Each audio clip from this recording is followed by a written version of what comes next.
T'est-il déjà arrivé d'aider quelqu'un et, au lieu de te sentir bien, de te sentir épuisé ou même utilisé? C'est plus courant que tu ne le penses.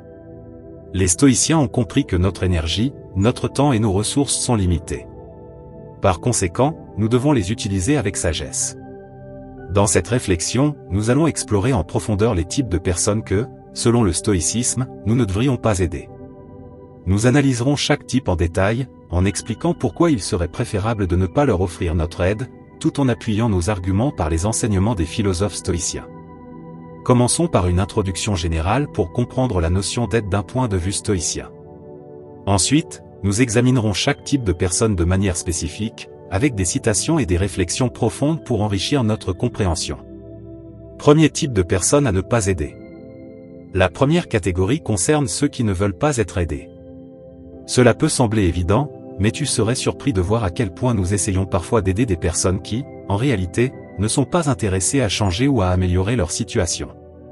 Imagine que tu essaies d'apprendre à nager à quelqu'un qui refuse de mettre un pied dans l'eau. Peu importe tes efforts, tu ne pourras pas aider quelqu'un qui ne souhaite pas se prendre en main. Épictète, l'un des grands philosophes stoïciens, disait: il est impossible pour un homme d'apprendre ce qu'il croit déjà savoir. Cela signifie que si quelqu'un pense qu'il n'a pas besoin d'aide ou n'est pas disposé à la recevoir, tous nos efforts seront vains. C'est comme tenter de remplir un verre déjà plein, l'eau débordera simplement. Pourquoi, alors, ne devrions-nous pas aider ces personnes? D'abord, parce que notre temps et notre énergie sont précieux. En essayant d'aider quelqu'un qui ne veut pas être aidé, nous gaspillons des ressources qui pourraient être mieux utilisées ailleurs. Ensuite, cela peut provoquer en nous de la frustration et du ressentiment, car l'échec de nos tentatives affecte notre tranquillité d'esprit. Ensuite, chaque individu a son propre chemin et ses propres moments de transformation. Nous ne pouvons pas forcer quelqu'un à changer s'il n'est pas prêt à le faire. Le stoïcisme nous enseigne à accepter les choses que nous ne pouvons pas contrôler. La volonté des autres fait partie de ces choses. Sénèque disait: la vie est courte et troublée pour ceux qui oublient le passé, négligeant le présent et redoutent l'avenir. Nous ne devons pas nous inquiéter de vouloir changer les autres lorsqu'ils-mêmes ne souhaitent pas changer. Certaines personnes peuvent être dans le déni de leur situation, ou peut-être ont-elles peur d'affronter les changements nécessaires. Parfois, c'est leur orgueil ou leur honte qui les empêche d'accepter de l'aide. D'autres fois, elles préfèrent le confort de leur zone de sécurité à l'incertitude du changement. Un exemple classique est celui de l'ami qui se plaint constamment de son travail mais qui ne fait jamais rien pour en changer. Tu peux passer des heures à l'aider à améliorer son CV, chercher des offres d'emploi ou le préparer pour des entretiens. Mais si cette personne n'est pas prête à faire le pas, tous tes efforts seront inutiles. Marc Aurèle, un autre grand stoïcien, écrivait: lorsque tu te lèves le matin, pense au privilège précieux d'être vivant, de respirer, de penser, d'aimer. Cette réflexion nous rappelle l'importance de valoriser notre temps et notre énergie. Aider quelqu'un qui ne veut pas être aidé peut nous priver de ces ressources que nous pourrions utiliser pour nous-mêmes ou pour ceux qui veulent réellement avancer. Deuxième type de personnes à ne pas aider. Ce sont les personnes qui profitent constamment de l'aide des autres sans faire aucun effort pour changer leur situation. Nous connaissons tous quelqu'un qui demande sans cesse des faveurs, qui a toujours besoin d'aide, mais qui ne semble jamais progresser ni essayer d'évoluer. Ce type de personne peut devenir un fardeau émotionnel et mental, autant pour elle-même que pour son entourage. Par exemple, cet ami qui emprunte toujours de l'argent mais qui ne fait jamais rien pour améliorer sa situation financière.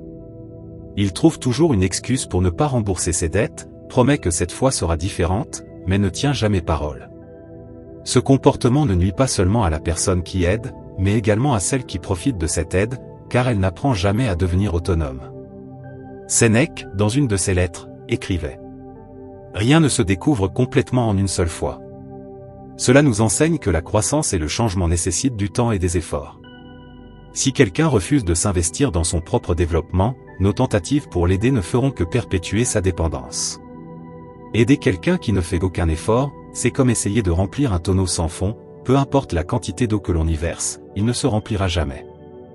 De plus, cela peut créer un cycle de codépendance où nous nous sentons responsables de leur bien-être tandis qu'ils se sentent en droit de recevoir notre aide. Le stoïcisme insiste sur l'importance de l'autonomie et de la responsabilité personnelle. Épictète disait: fais de la volonté de la nature ta propre volonté. Cela signifie qu'il faut accepter que chaque individu ait son propre chemin et que nous ne pouvons pas tout contrôler. Troisième type de personnes à ne pas aider. Ce sont ceux qui se plaignent constamment mais n'agissent jamais pour changer leur situation. Nous connaissons tous quelqu'un qui se plaint sans cesse, de son travail, de son partenaire, de sa vie en général, mais qui refuse de faire quoi que ce soit pour améliorer les choses. Épictète disait : la difficulté révèle ce que les hommes sont. Cette citation nous rappelle que les épreuves sont des opportunités pour agir et progresser. Mais si quelqu'un ne fait que se plaindre sans agir, il rate cette chance. Aider ce type de personne ne fait que nourrir un cycle négatif. Cela peut même affecter notre propre humeur et notre bien-être. Marc Aurèle disait : l'âme prend la couleur de ses pensées. Cela signifie que si nous nous entourons de plaintes et de négativité, cela finira par teinter notre propre mentalité. Nous allons poursuivre avec le quatrième type de personne à qui nous ne devrions pas venir en aide, selon les principes stoïciens, celui ou celle qui, malgré l'aide reçue, continue à répéter les mêmes erreurs encore et encore. Nous avons tous connu quelqu'un comme cela. Une personne qui semble enfermée dans un cycle sans fin de mauvaises décisions et de conséquences négatives. Peu importe combien vous essayez de l'aider, elle retombe toujours dans les mêmes schémas destructeurs. Imaginez un ami qui s'engage constamment dans des relations toxiques. Chaque fois qu'une relation se termine, il est dévasté et jure qu'il va changer. Vous lui apportez votre soutien, lui donnez des conseils, et même lui présentez des personnes saines et équilibrées. Pourtant, inévitablement, il retombe dans une relation semblable. Ce genre de situation est non seulement frustrant pour vous, mais aussi pour lui, car il ne parvient jamais à briser le cycle et à réellement améliorer sa vie. Sénèque a dit : commettre des erreurs est naturel et fait partie de l'apprentissage. Cette phrase nous rappelle qu'il est normal de faire des erreurs, mais lorsque quelqu'un refuse d'apprendre de celles-ci et continue à les répéter, cela devient un problème plus grave. Aider une personne qui persiste dans ses erreurs, sans faire aucun effort pour apprendre et changer, c'est comme essayer de remplir un trou qui ne se referme jamais, c'est un effort sans fin et épuisant. Le stoïcisme nous enseigne l'importance de la réflexion personnelle et de l'amélioration continue. Épictète disait : si une personne n'est pas disposée à changer sa réaction face à des problèmes récurrents, toute aide extérieure ne sera que temporaire et superficielle. Nous ne pouvons pas faire le travail intérieur à leur place. De plus, il faut également réfléchir à l'impact que cela peut avoir sur notre propre vie. En consacrant du temps et de l'énergie à quelqu'un qui persiste dans ses erreurs, nous négligeons nos propres besoins et objectifs. Cela peut aussi nous mener à des sentiments de frustration et de déception, ce qui affecte notre propre tranquillité d'esprit. Marc Aurèle nous rappelle que nous devons nous concentrer sur ce que nous pouvons contrôler. Et parmi ces choses, il y a la reconnaissance que nous ne pouvons pas contrôler la volonté des autres d'apprendre et de changer. Alors, pourquoi ne devrions-nous pas aider ce type de personnes ? Parce qu'en fin de compte, nous favorisons leur manque de responsabilité. En intervenant sans cesse, nous leur permettons d'éviter de faire face aux conséquences de leurs actions et d'apprendre d'elles. Les stoïciens croient en l'importance de tirer des leçons de ces erreurs pour grandir et s'améliorer. Pensez à l'impact de cette dynamique sur vos relations et votre bien-être. Être coincé dans un cycle d'aide sans résultat peut vous démotiver et vous épuiser. Il est essentiel de poser des limites saines et de reconnaître quand nos efforts ne produisent pas de changement réel. En le faisant, nous protégeons non seulement notre propre énergie, mais nous encourageons aussi les autres à prendre leurs responsabilités et à grandir. En résumé, le quatrième type de personne à qui nous ne devrions pas venir en aide est celui ou celle qui répète sans cesse les mêmes erreurs. Notre temps et notre énergie sont précieux et doivent être investis auprès de personnes et de situations où ils peuvent avoir un impact positif et durable. Encourageons les autres à apprendre de leurs erreurs et à prendre la responsabilité de leur vie, plutôt que de perpétuer un cycle de dépendance et d'échec. Cette pratique stoïcienne est bénéfique à la fois pour nous et pour eux. Passons maintenant au cinquième type de personne à qui nous ne devrions pas venir en aide, selon les principes stoïciens, celui ou celle qui ne valorise ni ne remercie l'aide qui lui est offerte. Nous avons certainement tous croisé une telle personne, quelqu'un qui semble toujours s'attendre à ce que les autres fassent des choses pour lui, sans jamais montrer de gratitude ou d'appréciation. Non seulement cette personne ne remercie pas pour l'aide reçue, mais elle agit parfois comme si elle y avait droit. Imaginez un membre de votre famille qui a constamment besoin de faveurs, qu'on l'emmène quelque part, qu'on l'aide avec des tâches, qu'on lui prête de l'argent, et qui ne dit jamais merci. Pour lui, tout ce que vous faites est perçu comme un dû. Cette attitude est non seulement décourageante, mais aussi blessante et épuisante. Sénèque offre une perspective éclairante à ce sujet, ce n'est pas heureux celui qui reçoit, mais celui qui donne avec joie. Le bonheur et la satisfaction dans la vie viennent en grande partie de la gratitude et de la reconnaissance pour ce que nous avons. Si quelqu'un ne valorise pas l'aide qui lui est offerte, il ne fait pas qu'être ingrat, il s'empêche aussi d'accéder à sa propre satisfaction et à son développement personnel. La gratitude est une vertu que les stoïciens valorisent grandement, car elle nous connecte à la réalité et nous rend conscients des choses positives dans notre vie. Aider quelqu'un qui ne montre pas de gratitude peut être une expérience très frustrante. Cela nous donne l'impression que nos efforts ne valent pas la peine et que notre temps et notre énergie sont gaspillés. Marc Aurèle, dans ses « Pensées pour moi-même », écrivait « Ne perds plus de temps à débattre de ce que doit être un homme bon. Sois un homme bon. » Cela signifie que nous devons nous concentrer sur nos propres actions et vertus, et ne pas permettre que l'ingratitude des autres nous détourne de notre chemin. De plus, aider une personne qui ne valorise pas notre aide peut nous conduire à un cycle de ressentiment et de déception.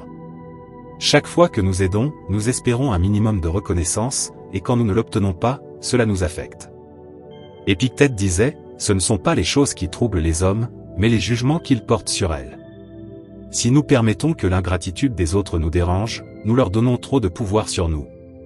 Pourquoi, alors, ne devrions-nous pas aider ce type de personnes? Parce qu'au final, cela alimente un comportement malsain, tant pour eux que pour nous. Ne pas valoriser l'aide reçue peut entraîner une attitude d'égoïsme et de dépendance, ce qui est contraire au principe de responsabilité et d'autosuffisance que le stoïcisme promeut. Il est aussi crucial de réfléchir à l'impact sur notre propre vie. En investissant notre temps et notre énergie dans quelqu'un qui ne les apprécie pas, nous nous privons de l'opportunité d'aider ceux qui valorisent vraiment notre soutien et en bénéficient réellement. En résumé, le cinquième type de personne à qui nous ne devrions pas venir en aide est celui ou celle qui ne valorise pas ou ne remercie pas l'aide reçue. Nous devons faire preuve de sagesse dans la manière et la direction où nous investissons notre énergie, en nous assurant que nos efforts sont appréciés et valorisés. Cette pratique stoïcienne protège non seulement notre paix mentale et émotionnelle, mais encourage également un sentiment de gratitude et de responsabilité chez les autres. Continuons avec le sixième point. Ce type de personne est celle qui cause du tort aux autres ou à elle-même par ses actions. Aider quelqu'un qui perpétue le mal peut s'avérer contre-productif, voire parfois dangereux. Les stoïciens croient fermement en la vertu et cherchent à éviter les actions nuisibles. Imaginez un ami qui se retrouve constamment dans des problèmes à cause de son comportement agressif ou irresponsable. Peut-être qu'il se bagarre fréquemment, conduit sous l'influence de l'alcool ou prend des décisions financières imprudentes qui affectent non seulement lui-même, mais aussi sa famille. Chaque fois que vous tentez de l'aider, que ce soit en le sortant de prison, en payant ses amendes ou en lui prêtant de l'argent, vous ne faites qu'encourager son comportement destructeur. Épictète disait: « Celui qui n'a pas besoin de beaucoup est riche, et celui qui se suffit à lui-même est puissant. » Cette phrase nous rappelle que nous n'avons pas besoin d'accumuler des biens matériels ou de résoudre tous les problèmes des autres pour nous sentir riches ou épanouis. Ce qui importe réellement, c'est notre paix intérieure et nos vertus. En aidant quelqu'un qui fait du tort, nous risquons de compromettre ses principes et d'entacher notre propre intégrité. Aider une personne nuisible est non seulement préjudiciable pour elle, mais aussi pour nous et pour ceux qui nous entourent. Marc Aurèle nous rappelle dans ses pensées: « La meilleure vengeance est de ne pas ressembler à ton ennemi. » Si nous aidons quelqu'un qui perpétue des comportements nuisibles, nous risquons d'être entraînés dans sa négativité et ses problèmes. En nous éloignant de ces situations, nous protégeons notre propre paix mentale et émotionnelle. De plus, en intervenant constamment, nous empêchons cette personne de faire face aux conséquences de ses actions. Or, ces conséquences sont essentielles pour l'apprentissage et la croissance. Sénèque disait: « La vie est comme une pièce de théâtre, ce qui compte, ce n'est pas sa durée, mais la manière dont elle est jouée. » Aider quelqu'un à éviter les conséquences de ses actes, c'est l'empêcher d'apprendre et d'améliorer sa performance dans la vie. Au lieu de leur permettre de grandir et de changer, nous contribuons à maintenir leur comportement destructeur. Il est crucial de reconnaître que, même si nous voulons bien faire, la meilleure manière d'aider quelqu'un, parfois, est de le laisser affronter les conséquences de ses actes. Cela ne signifie pas que nous cessons de nous préoccuper d'eux, mais que nous acceptons que notre intervention pourrait causer plus de tort que de bien.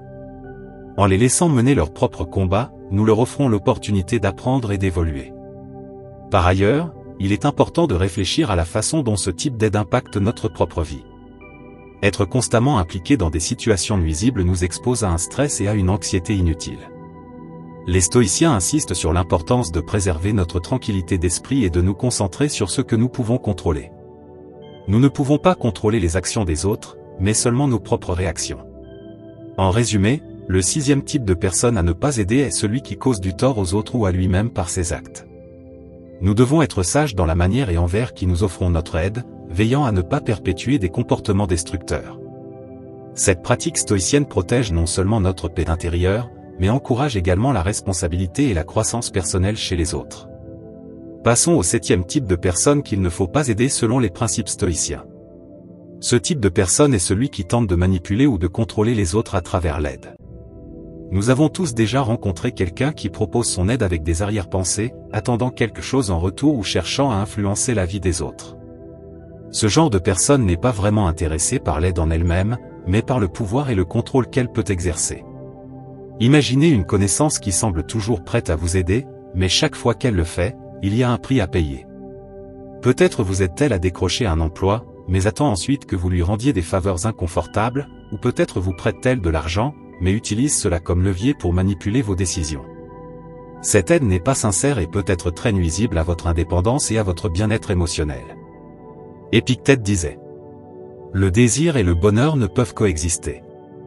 Cela signifie que lorsque notre aide est motivée par des désirs égoïstes, elle ne peut apporter un véritable bonheur, ni à nous ni aux autres. Aider pour manipuler est un acte d'égoïsme déguisé en générosité. À long terme, cela ne crée que du ressentiment et de la méfiance. Aider une personne qui essaie de nous manipuler ou de nous contrôler est préjudiciable à notre liberté et à notre autonomie. Marc Aurèle écrivait dans ses pensées: la meilleure façon de se venger de quelqu'un est de ne pas lui ressembler. Cela nous enseigne à maintenir notre intégrité et à ne pas nous laisser entraîner dans des jeux de manipulation. En refusant l'aide de quelqu'un qui cherche à nous contrôler, nous protégeons notre indépendance et notre autodétermination. Il est également important de reconnaître comment ce type de dynamique peut affecter nos relations. Lorsque quelqu'un utilise l'aide comme un moyen de manipulation, cela crée un déséquilibre de pouvoir qui peut être très toxique. La confiance se détériore, et la relation devient un rapport de force au lieu d'être fondée sur un respect mutuel. Sénèque disait: la vraie valeur réside dans la bonté. L'aide authentique doit venir d'un lieu de bonté, et non d'un désir de contrôle. En permettant à quelqu'un de nous manipuler par l'aide, nous abandonnons notre pouvoir et laissons les autres dicter nos actions et décisions. Cela va à l'encontre des principes stoïciens d'autonomie et de maîtrise de soi. Ainsi, pourquoi ne pas aider ce type de personne ? Parce qu'en fin de compte, cela permet à la manipulation et au contrôle de s'immiscer dans nos vies. L'aide véritable doit être désintéressée et sans attente. En rejetant l'aide de ceux qui ont des intentions cachées, nous protégeons notre liberté et notre tranquillité d'esprit. En résumé, le septième type de personne à ne pas aider est celui qui tente de manipuler ou de contrôler les autres par l'aide. Soyons prudents et conscients des intentions derrière l'aide que nous offrons ou recevons, en nous assurant que nos actions restent alignées sur les principes d'intégrité et de respect mutuel. Cette pratique stoïcienne nous aide à préserver notre paix intérieure, tout en favorisant des relations plus saines et sincères. Passons maintenant au huitième et dernier type de personne à qui nous ne devrions pas venir en aide selon les principes stoïciens. Ce type de personne est celui qui possède déjà les ressources et la capacité de s'aider lui-même, mais qui préfère dépendre des autres. Cette situation est plus fréquente qu'on ne le pense. Nous connaissons tous quelqu'un qui a les moyens et les compétences pour résoudre ses propres problèmes, mais qui préfère solliciter l'aide des autres par commodité ou pour éviter de prendre ses responsabilités. Imaginez un collègue qui dispose de tous les outils nécessaires pour mener à bien un projet, mais qui vous demande toujours un coup de main au lieu de le faire lui-même. Ou encore un ami qui a un bon emploi et un salaire décent, mais qui vous demande constamment de l'argent au lieu de mieux gérer ses finances. Ce type de comportement n'est pas seulement une charge pour nous, il freine également la croissance et l'autonomie de l'autre personne. Épictète nous rappelle: nous n'osons pas faire beaucoup de choses parce qu'elles sont difficiles, mais elles sont difficiles parce que nous n'osons pas les faire. Ce principe met en avant l'importance d'affronter ses propres défis. Si quelqu'un dispose des ressources et des capacités pour s'aider lui-même, il est essentiel qu'il le fasse. Dépendre constamment de l'aide extérieure empêche de développer des compétences et de construire une véritable confiance en soi. Venir en aide à une personne capable de s'aider elle-même peut sembler, à première vue, un acte de compassion, mais, à long terme, cela s'avère contre-productif. Marc Aurèle écrivait: je me suis souvent demandé pourquoi chaque homme s'aime plus que tous les autres, tout en accordant moins de valeur à sa propre opinion sur sa vie qu'à celle des autres. Cette réflexion nous invite à comprendre comment la dépendance à l'aide extérieure peut affaiblir l'estime de soi et le sentiment de valeur personnelle. Lorsqu'une personne dépend constamment des autres, elle entre dans un cercle vicieux de dépendance dont il est difficile de sortir. Elle s'habitue à ne pas affronter ses problèmes et à toujours rechercher une solution extérieure. Cela n'est pas seulement néfaste pour cette personne, mais aussi pour nous, car nous gaspillons continuellement notre temps et notre énergie sur des problèmes qui ne nous appartiennent pas vraiment. Sénèque disait : la vie est bien trop courte et troublée pour ceux qui oublient le passé, négligeant le présent et redoutent l'avenir. En encourageant les autres à prendre leurs responsabilités et à s'occuper de leur propre vie, nous les aidons à vivre de manière plus épanouie et consciente. Par ailleurs, il est crucial de réfléchir à l'impact de cette dynamique sur notre propre vie. Si nous sommes constamment disponibles pour résoudre les problèmes de quelqu'un qui pourrait s'en charger seul, nous négligeons nos propres besoins et priorités. Les stoïciens prônent l'importance de l'autosuffisance et de l'autonomie. En incitant les autres à prendre leurs responsabilités, nous ne les aidons pas seulement à grandir, mais nous protégeons également notre propre équilibre et bien-être. Alors, pourquoi ne devrions-nous pas aider ce type de personne ? Parce qu'en fin de compte, nous empêchons son développement et son autonomie. Encourager quelqu'un à relever ses propres défis et à utiliser ses propres ressources est une forme d'aide bien plus efficace sur le long terme. Nous leur offrons l'opportunité de développer des compétences, de gagner en confiance et de renforcer leur résilience. En résumé, le 8e type de personne à qui nous ne devrions pas venir en aide est celui qui possède déjà les ressources et les moyens nécessaires pour s'en sortir, mais qui préfère dépendre des autres. Il est important de faire preuve de discernement et de savoir si notre aide profite réellement à quelqu'un ou si, au contraire, elle entretient une dépendance malsaine. Cette pratique stoïcienne ne favorise pas seulement la responsabilité et l'autosuffisance chez les autres, elle protège également notre propre sérénité et bien-être. En conclusion, aider les autres est une vertu, mais elle doit être exercée avec sagesse. Si nous aidons ceux qui peuvent s'aider eux-mêmes, nous risquons de freiner leur autonomie et leur développement personnel. Les principes stoïciens nous enseignent l'importance de la responsabilité individuelle et de l'autosuffisance. Alors, avant de tendre la main, posons-nous cette question essentielle: mon aide va-t-elle réellement les élever ou les enfermer dans une dépendance ? À méditer.